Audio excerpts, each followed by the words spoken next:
ఓం శ్రీ గురుభ్యో నమః. వాగర్థావివ సంపృక్తౌ వాగర్థ ప్రతిపత్తయే జగతః పితరౌ వందే పార్వతీ పరమేశ్వరౌ. శృతిస్మృతిపురాణానాం ఆలయం కరుణాలయం నమామి భగవత్పాదం శంకరం లోకశంకరం. ఇదానీం వయం సర్వే పంచత్రింశతమ లహర్యాం ప్రవిశామః. 35వ లహరిలో ప్రవేశిస్తున్నాం. ముందుగా శంకర్ల వారు మనకు అనుగ్రహించినటువంటి భవాన్యాష్టకంలో పంచమ శ్లోకం అధ్యయనం చేద్దాం. కుకర్మీ కుసంగీ కుబుద్ధి కుదాసః కులాచారహీన కదాచారలీన కుదృష్టి కువాక్య ప్రబంధ సదాహం గతిస్త్వం గతిస్త్వం త్వమేకా భవాని.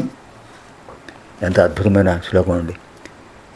కుకర్మీ కుసంగీ కుబుద్ధి కుదాసః కులాచారహీన కదాచారలీన కుదృష్టి కువాక్య ప్రబంధ సదాహం గతిస్త్వం గతిస్త్వం త్వమేకా భవాని. హే జగన్మాత, హే భవాని, కుకర్మి, నేను చేసే పనులన్నీ చెడ్డ పనులే, ఒక్కటి కూడా మంచి పని దొరకాలి కనిపించదు వెతికిన. కుసంగి, పని స్నేహం మంచిదా? వాళ్ళు వీళ్ళు ఏవో మాట్లాడుతుంటారు, అనవసరమైన మాటలు మాట్లాడుతుంటారు, అది కుసంగం. కుబుద్ధి, పోని మంచి బుద్ధి ఏమైనా విచక్షణా జ్ఞానం కలుగుతుందా నాకు? అంతకంటే లేదు. కుబుద్ధి, నేను సుబుద్ధిని కాను, కుబుద్ధిని. కుదాసహ, పోని మంచివాళ్ళకు సేవ చేస్తున్నానా? కుదాసహ, పనికిమాలిన వాళ్ళకు సేవ చేస్తున్నాను. కులాచారహీన, నాకేమైనా కులాచారాన్ని పాటిస్తున్నానా? నా కులంలో పితృపితామహ ప్రపితామహాదులు పెద్దవాళ్ళందరూ ఏ వృత్తి అవలంబించారో ఆ వృత్తిని నేను అవలంబించానా? లేదు. కులాచారహీనుణ్ణి. కదాచారలీన, కదాచారలీన, పోని నేను ఆచారం ప్రత్యేకంగా ఆచారం పెట్టుకున్నాను, సదాచారం అంటే అది లేదు. సదాచారం లేదు, కదాచారమే ఉంది. కదాచారం అంటే చెడ్డ ఆచారం. కుదృష్టి, పోని నీ దృష్టి, నా దృష్టి మంచిదా? ఒక్క దృష్టి. కుదృష్టి, చెడ్డ దృష్టి. కువాక్య ప్రబంధ, పోనీ నేనేమైనా కావ్యాలు పురాణాలు అవన్నీ చదువుతున్నానా? కువాక్య ప్రబంధ, అనవసరమైన మాటలు, పనికిమాలిన మాటలు ఉండేటటువంటి పనికిమాలిన కావ్యాలు చదువుతున్నాను, పనికిమాలిన పుస్తకాలు చదువుతున్నాను. ఉపయోగించే విషయం దాంట్లో ఏమీ లేదు. ఇదంతా జరుగుతుంది ఎప్పుడు? పోనీ ఒక రోజా, ఒక సంవత్సరమా, ఓ దశకమా? కాదు, సదా. పుట్టినప్పటి నుంచి ఎప్పటివరకు సందు జరుగుతూనే ఉంది. సదా సదా ఎల్లప్పుడూ అహం కుదృష్టి కువాక్య ప్రబంధ కుకర్మి కుసంగి కుబుద్ధి కుదాసః కులాచారహీన కదాచారలీన. మరి ఏమిటి నా పరిస్థితి? గతిస్త్వం గతిస్త్వం గతిస్త్వం గతిస్త్వం త్వమేకా భవాని. నువ్వే రక్షణ తల్లి, నువ్వే రక్షించాలి. కుకర్మి కుసంగి కుబుద్ధి కుదాసః కులాచారహీన కదాచారలీన కుదృష్టి కువాక్య ప్రబంధ సదాహం గతిస్త్వం గతిస్త్వం త్వమేకా భవాని. ఇప్పుడు మనం 35వ లహరిలో ప్రవేశిస్తున్నాం. యోగక్షేమధురంధరస్య సకల శ్రేయఃప్రదోద్యోగినః దృష్టాదృష్టమతోపదేశకృతినో బాహ్యాంతరవ్యాపినః సర్వజ్ఞస్య దయాకరస్య భవతః కిం వేదితవ్యం మయా శంభో త్వం పరమాంతరంగ ఇతి మే చిత్తే స్మరామ్యన్వహం. క్షేమధురంధరస్య సకల శ్రేయఃప్రదోద్యోగినః దృష్టాదృష్టమతోపదేశకృతినో బాహ్యాంతరవ్యాపినః దృష్టాదృష్టమతోపదేశకృతినో బాహ్యాంతరవ్యాపినః. బాహ్యాంతరవ్యాపి స్వామి.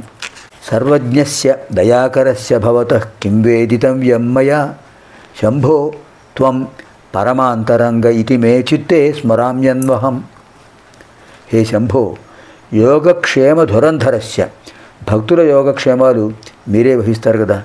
భగవద్గీతలో స్వామి చెప్తారు కదా, అనన్యాశ్చింతయంతో మాం యోగక్షేమం వహామ్యహం అని చెప్తారు. అనన్యాశ్చింతయంతో మాం ఏ జనాః పర్యుపాసతే తేషాం నిత్యాభియుక్తానాం యోగక్షేమం వహామ్యహం. అన్ని చింతన లేకుండా ఏకాగ్ర బుద్ధితో నన్ను ఎవరైతే సేవిస్తారో వాళ్ళ యొక్క యోగము క్షేమము నేనే వహిస్తాను. ఏమిటి యోగం? అప్రాప్తవస్తు ప్రాపణం యోగ, ప్రాప్తవస్తు రక్షణం క్షేమ. అద్భుతమైన ఆధ్యాత్మిక శక్తిని పొందటం యోగం. పొందిన శక్తిని రక్షించుకోవడం, కాపాడుకోవడం క్షేమం.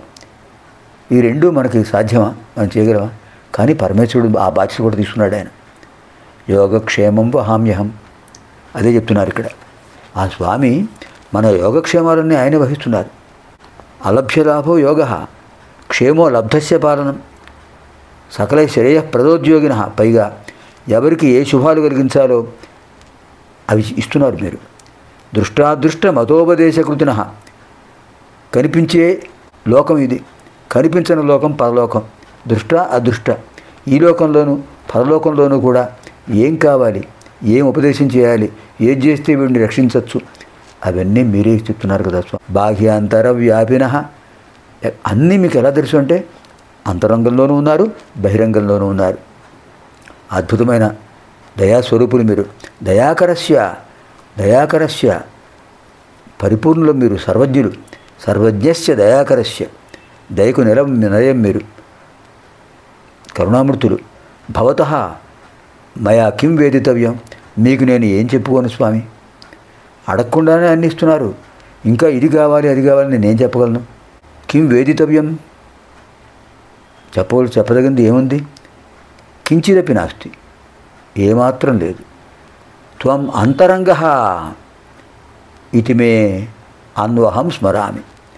త్వం మే అంతరంగః, నువ్వు నా అంతరంగంలో ఉన్నావు. నా జీవాత్మవు నీవే స్వామి. నాలో ఆత్మరూపంగా ఉండి నన్ను రక్షిస్తున్నావు.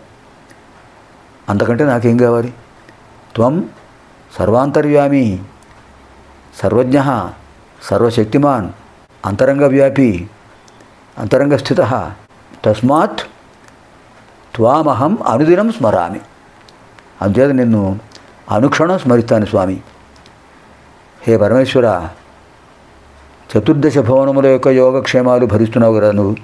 శుభప్రాప్తి కలిగిస్తున్నావు. పొందిన శుభాన్ని వాడు విడిచిపెట్టుకోకుండా రక్షణ కూడా నువ్వే ఇస్తున్నావు స్వామి. యోగం క్షేమం. ఇంకా ఈ లోకంలో ఏం కావాలి, పరలోకంలో ఏం కావాలి, అది కూడా నువ్వే చూస్తున్నావు కదా. సర్వవ్యాపివి, సర్వజ్ఞుడవు, సర్వశక్తిమంతుడవు, దయానిధివి. అలాంటప్పుడు నీకు నేను ఏం విన్నవించుకుంటాను, ఏం చెప్పుకుంటాను స్వామి? ఇది కావాలి అది కావాలని ఏం చెప్పాలని అన్నీ నువ్వే ఇస్తున్నావు కదా. నేను ఒక్కటే చేయగలను, అనుదినం అనుక్షణం నిన్ను స్మరిస్తూ ఉంటాను. అంతకంటే నాకేం కావాలి స్వామి? మనం కూడా స్మరించుకుంటాం, స్వామివారి అనుగ్రహం పొందుదాం. యోగక్షేమధురంధరస్య సకల శ్రేయప్రదోద్యోగిన, దృష్టాదృష్టమతోపదేశకృతినో బాహ్యాంతరవ్యాపిన, సర్వజ్ఞశ్చ దయాకరస్య భవతః కిం వేదితవ్యం మయా, శంభో త్వం పరమాంతరంగ ఇతి మే చిత్తే స్మరామ్యన్వహం. దీంతో మనకు 35వ లహరి పూర్తయింది. పునర్మిలామः ఆగామిని కార్యక్రమే షట్త్రింశత్తమ లహరి అధ్యయన కార్యక్రమే. సర్వేభ్యः పార్వతీపరమేశ్వరి దివ్యానుగ్రహప్రాప్తిరస్తు. శుభం భవతు. స్వస్తి.